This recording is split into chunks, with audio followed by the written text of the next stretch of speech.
there is an inherent cost or price that we have to pay to come into this world. We are, for whatever reason, the most aware of being aware creatures that we know. There are other creatures, monkeys, dolphins, who seem to have a bit of this, but we have a lot of it. Our ability to create knowledge, think, create in general is incomparable to anything that we know. We can think of anything that we want to think. It's without limits. We do this because we are aware of being aware. We have thoughts, sensations, emotions, awareness of them.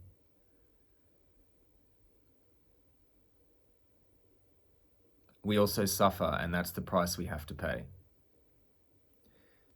But we don't have to.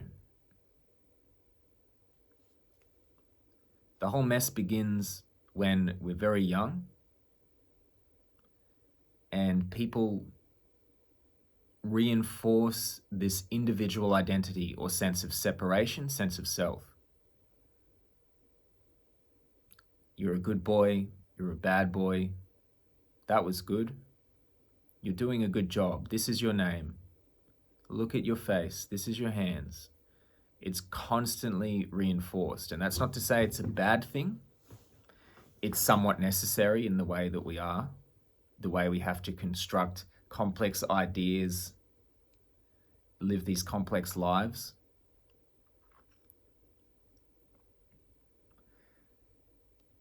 So the nature of consciousness is that it can be sticky, or we can choose where to place it.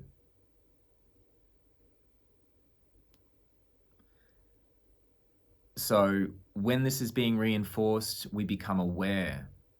We go from the infinite to becoming aware of having a body and a self. A baby is infinite. They don't have awareness of self.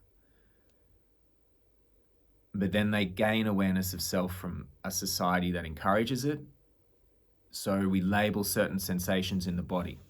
This is my body, this is my mind, these are my thoughts. I am a separate human being to other human beings walking around on the planet Earth.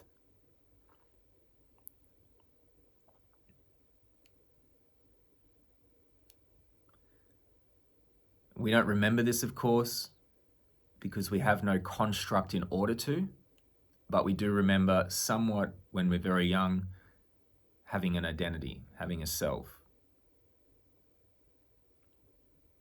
This is not an accident. People don't know what they're doing consciously, but they do somewhat get an idea that this is necessary. Like I said, it's not bad, it's necessary.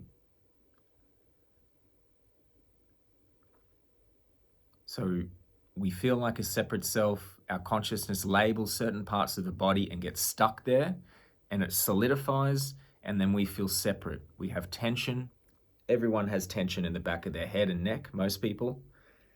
Tension throughout the body. This creates a sense of separation because the label I, consciousness, the sensation are stuck together. And this is the beginnings of how consciousness creates suffering, the combination.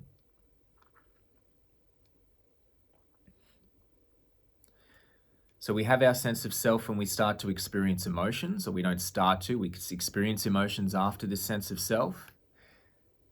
And these emotions our emotions are no different from animals' emotions or humans millions of years ago emotions, right? They seem more complex because the ideas are complex and we don't know how to let them flow, and but it's the same stuff just caused by fancy ideas. We're not running from bears, we're battling an office job.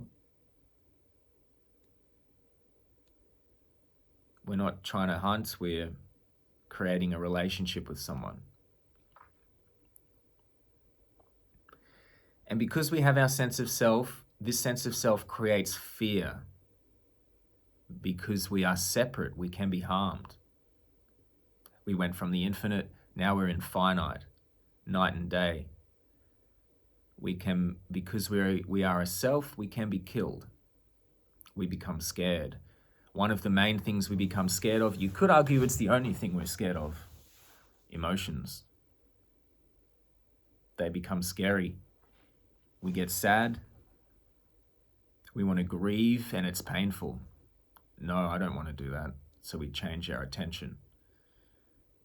We feel a ton of fear for whatever reason. Let's say something really shocking happens. Our consciousness views it.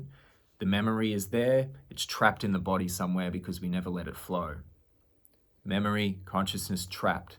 Those three things. Thought, awareness, sensation. And that's trauma. Repression. You get really angry and it scares you. You distract yourself. It's stored somewhere in the body.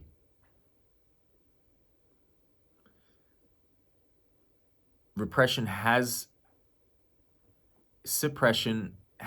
a benefit. Fighting a war can't be all emotional. We have to focus. The key is that we would need to suppress in the moment, but then afterwards effectively deal with it, become aware of the emotion and let it flow through. Emotion's just energy. But we don't, because we have failed in this regard for many, many years. We have no one, everyone's unconscious, our parents are unconscious, the school system. We don't know how to deal with our emotions. It's getting better though. So, the emotions become repressed and we get so fearful that we forget they're even there. They sometimes solidify into pain, tension. We get older and then certain people, certain activities trigger it, but we don't know that's what's happening. We don't know we're not reacting to the present moment. We're actually reacting to the past most of the time